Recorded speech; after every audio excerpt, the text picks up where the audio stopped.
Thank you. Now, what we want to do, we want to play the tribute.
Okay, we want now to enter a very useful session.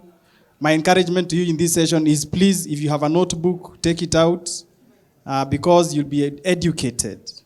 After this session, you'll know what to write a book is all about. We are going to have a panel discussion about the book Silencing Anna. And the panel will be moderated by Professor Eunice Kamara of Moi University. She has a doctorate in African Christian Ethics, an MSc International Health Research Ethics. Now, the other members are Wangoi Maina, Communications Consultant, former staff writer at Business Daily, and Rama Aluoch. Rama is an illustrator, content creator, digital and customer experience strategist who has worked with the biggest brands in Kenya. I think this is a story about you cannot silence a good story. If there's a story that needs, a story will come out. If there's a story that needs to be told, it will find a way to one day come out, whether it is today, tomorrow, or years later.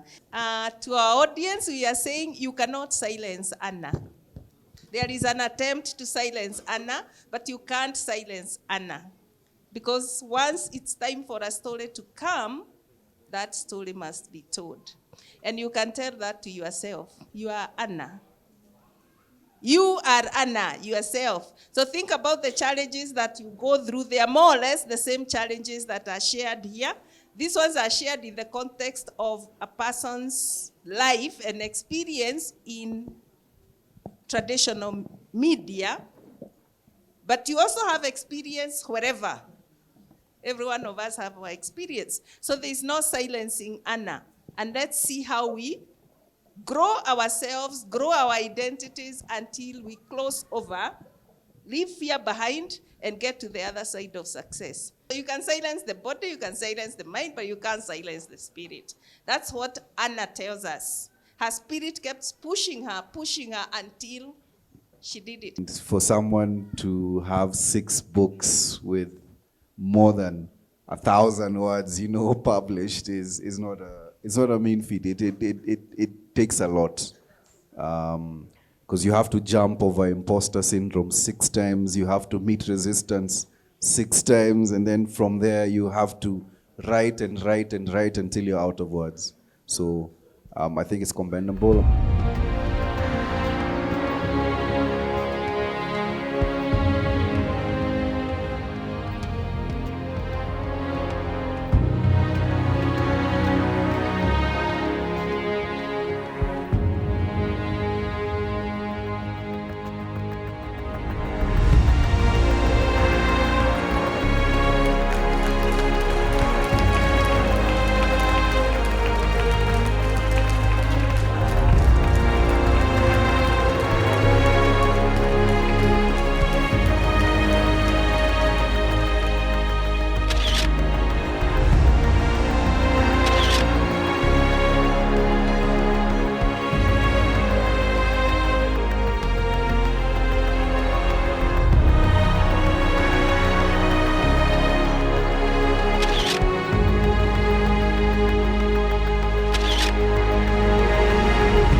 Hi, Wanjiru Waithaka here.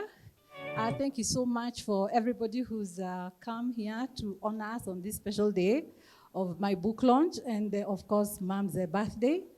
I really, really appreciate the panel, Koi, Rama, Prof. You know, as much as they say it's difficult to write a book, which is true, it's quite a challenge, but also having the kind of people you can call upon and they read the book and then they come and share with, you know, people they don't even know. That is really a time commitment that I don't take for granted. Thank you so, so much for what you've done. And I'll always remember you. But I have a small token, just a small one, that will just tell you how grateful I am. Ma'am, you will help to present the tokens.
Wow, he not only was the third person to buy this book, he's come all the way from Lamu to be here with us today. Thank you so much, sir.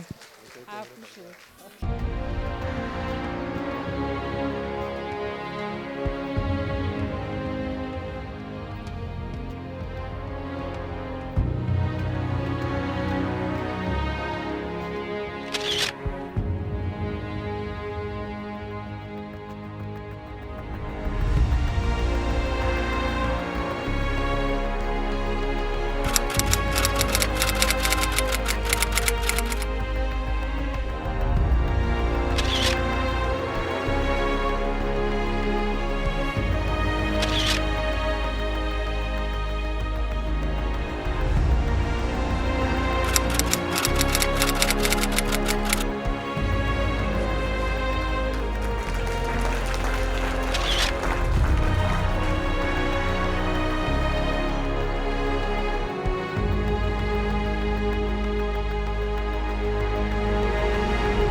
Value of a friend. It is a long time when we met with Waithaka's family in 1976 at this seminary when the late Bishop Kirima was the rector of this seminary.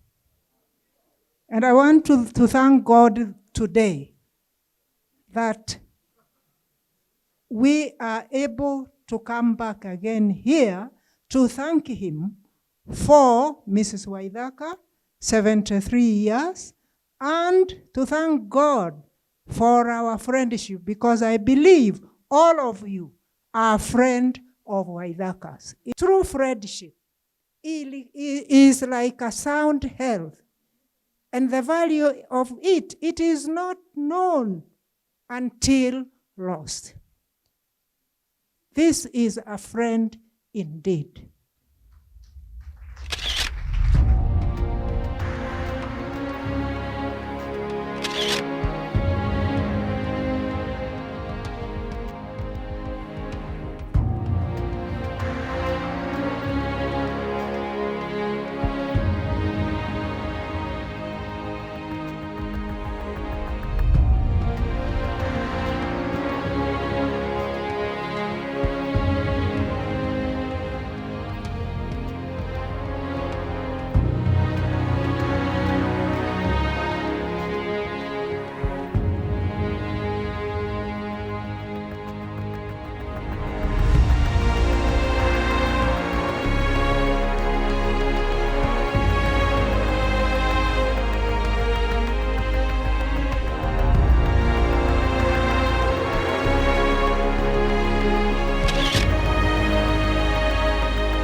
Why we are presenting this gift as a cake, St. Thomas, even in those old years, have always made cakes for us. They are the ones who made our wedding cake. So actually we are trying to give back. Yeah.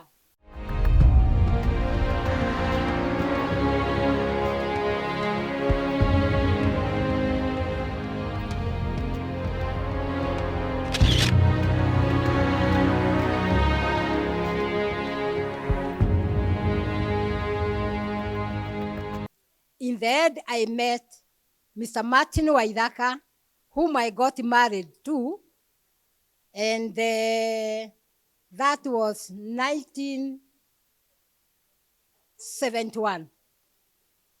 We lived together for 48 years. We were just about to celebrate our golden jubilee.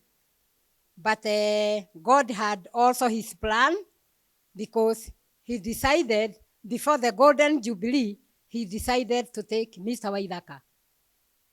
So that was my first greatest loss.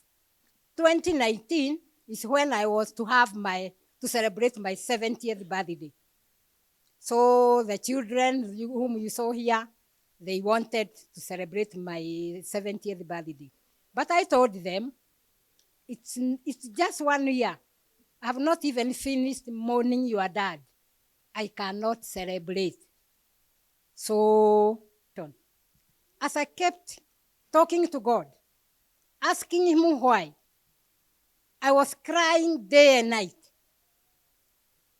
God saw that I am stressed for somebody who has gone and who is not coming back. So he decided to give me a bigger burden, which was now the accident. Because as I was in bedridden, not doing anything, I had no choice now. So I had to forget the mzee I was mourning, and then I had now to think about myself. My health came first.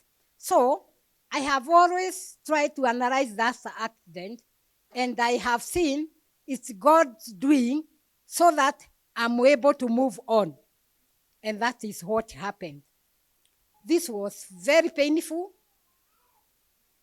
a long journey, a long painful journey, but now you are seeing me here. Why am I telling this story?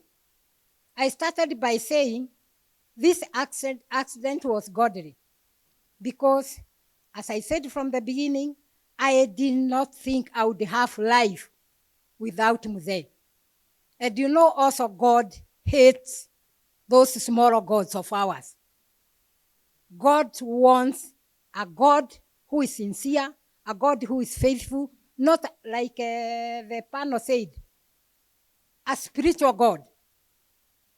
A God who can save your life, not just bodily, but spiritually, physically, a God who is everything. A true God. Thank you. And now, this Lawrence was a godly sent also, because we discovered who we are.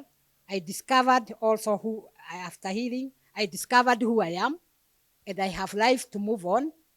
I'm amazed. Today was a day when I believed, what? I did not know that I was making that impact until today. You know, until you see the behavior, you wouldn't know. So I want to thank St. Thomas Aquinas Seminary, the clergy, the staff, everybody for working with me. The masses you said in the house were well received by God. We say there are no prayers that go to the dustbin. You have witnessed. In fact, when they see me, they say, you have miraculously recovered. And I think that is true.